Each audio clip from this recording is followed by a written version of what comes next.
Hi, so this is like a spur of the moment, impulsive review. Normally, on my reviews, I give like recommendations and one comics that really stood out, but this time, oh my god, I just thought I'd highlight the stinker of the week, if not the year. And this is the new Captain Britain, Betsy Braddock, Captain Britain. Now, I bought this on the strength of being a huge Captain Britain fan. I mean, the Alan Moore Captain Britain strips and the ones later on by Jamie Delano and even the Excalibur stuff, I absolutely loved. Um, and God, if only I could go back in time and not get my money back for this. This is so not that Captain Britain. So anyway, if you've been reading Knights, is it Knights of X and Excalibur before that, the recent Excalibur, Betsy Braddock is now Captain Britain. The whole thing is just, I don't know. It's just feels completely forced. The storyline just feels cliched. Great cover though. I did like that cover. I thought, right, I'll give it a chance. For it might be okay. It's not. The artwork is no idea who it's by. Georgiev, as per usual, Marvel don't really highlight their artists, and it's written by, I think it's Teeny Howard. But yeah, so anyway, Betsy Braddock's now Captain Britain. Sadly, I was first thinking, oh, they're going to be using all the Captain Britain mythology, like all the multiverse Captain Britons, etc., and digging into the lore and that lot, but they butchered it. Yeah, it's written by Teeny Howard, who did Knights of X and Excalibur. So now Betsy Braddock is with Rachel, which again just feels forced. And I mean, I'm trans and I'm bisexual,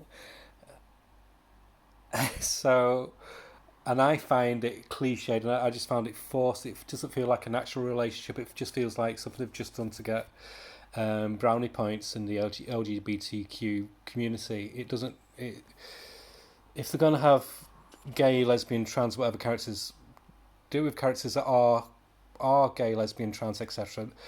Don't try and shoehorn that storyline into this, and this is what really wound me up as well.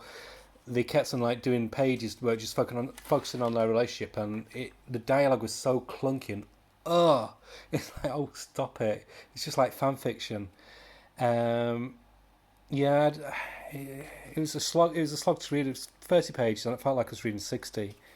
And even Jamie Braddockson, the crazy brother of theirs, and it just doesn't make sense. The dialogue, again, what pisses me off big time. They've got a writer who's clearly American, and it looks like they've just got the English dialogue from watching Dick Van Dyke doing his Cockney accent.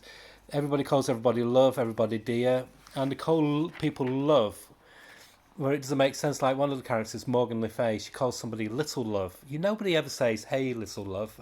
It's stupid. And then we've got Pete Wisdom, the John Constantine knockoff. And yeah, I don't know what dialects he's got, but oh my god, it's bad. I think he's meant to come across as a bit of a lad, but he sounds more like, "Oh, how are you? Hi, hi, hi." Oh, it's shocking.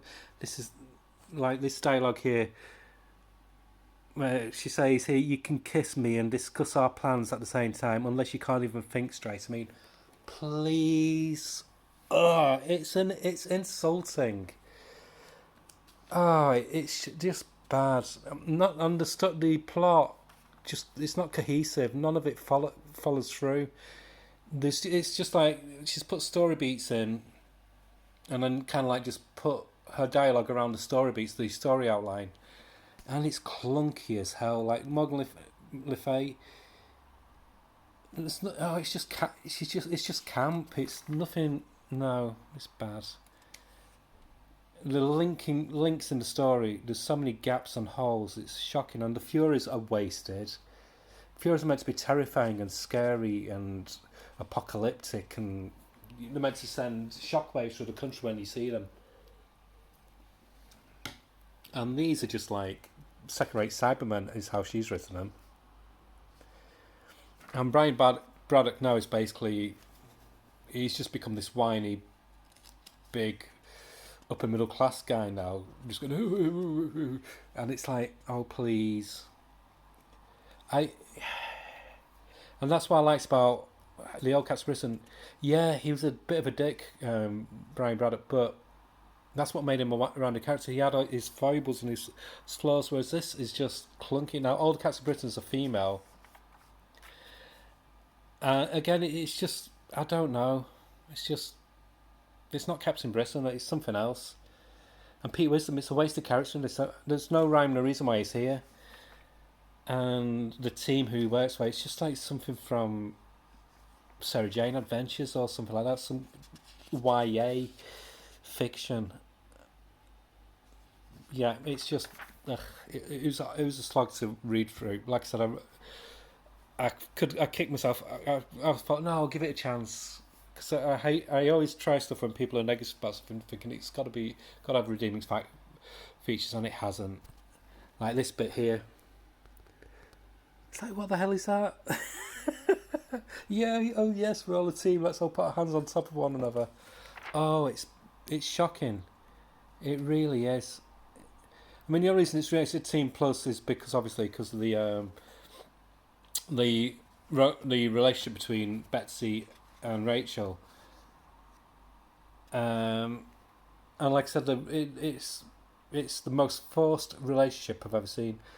I mean, when you compare it to, say, something like Jonathan Kent's coming out as bisexual, that felt like that was handled much more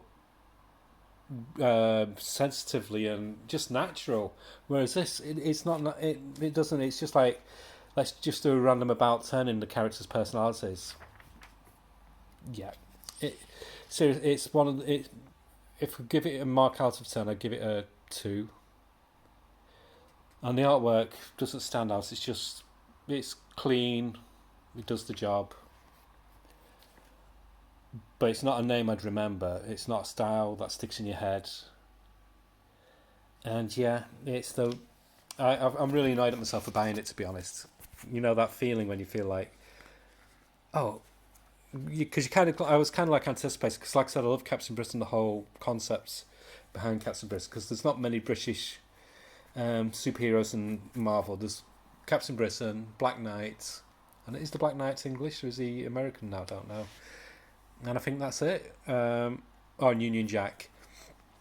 Yeah, and yeah, waste of space. So yeah, that'll be going on eBay. At least get some kind of bit of money back from it. Can't get felt like an hour reading it. Can't get the time back from what I've lost reading it.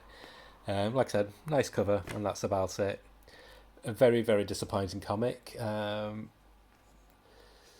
was being optimistic, I'm going to try all the X-Men related miniseries as my way of like dipping between the X-Men universe. And I don't know if I want to now. This is like just killed any excitement I might have for those as well, like the Rogue and Gambit one. But Stephanie Phillips is on that, so I might give it a try. But yeah, it's the most disappointing comic I've read in a very long time. And what's got me even more, I'm bashing Marvel a lot recently, but there's been a news bulletin recently, and I think they're doing about 8 crossovers this year. So it's just like proof. It's almost like the saying. It's in my head. I'm thinking now it's not worth even trying new series from Marvel, because they're all going to link into crossovers. Because they've basically planned crossovers for that covers every corner of the Marvel universe. So I'm done. I'm done with Marvel. This could be the last one I get. Like I said, I might just get a few miniseries, but no ongoings. So I'll be stopping Fantastic Four, I think, as well, because I'm sure that'll cross over into one of the ones that they've got planned for the summer. So yeah. So biggest disappointment I've read in a long time, Captain Britain. As I said, not my Captain Britain. I mean, that's Captain Britain there, but he's just like, I don't know what he is now. And it was I was confused all the way through. It was just messy. messy art. Well, not messy art, bland art, messy storylines. There's about 3 storyline plots. They were trying to tie it all together, and it wasn't tying together. And then there's a forced relationship, which again just smacks of tokenism. It didn't feel natural. Yeah, Blair, very Blair, very meh. So next comic I'm going to read and what I must do a review of later will be Black Cloak #2. Just glance through it. The artwork is beautiful. I really enjoyed the first one, so I'll be reading that later. And the rest of my comics haven't come yet, so I've got a feeling they might be delayed. So that's it for tonight. So I just thought I'd let you share in my misery and wallow in it with me. Okay, bye.